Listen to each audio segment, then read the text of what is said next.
So this is what we heard today in Bangalore, around 120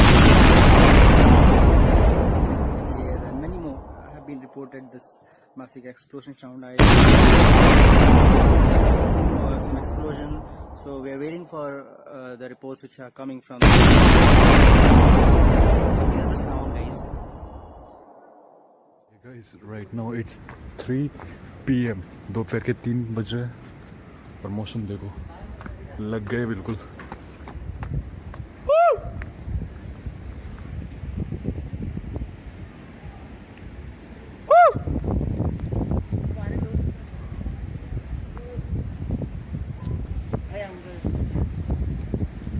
uncle happy anniversary.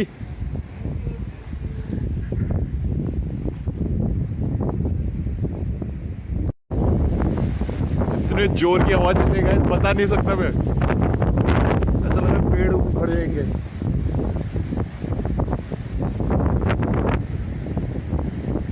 क्या चल रहा है ये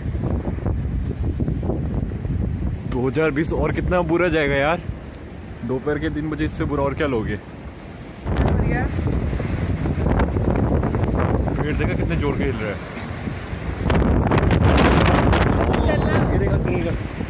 जल्दी आ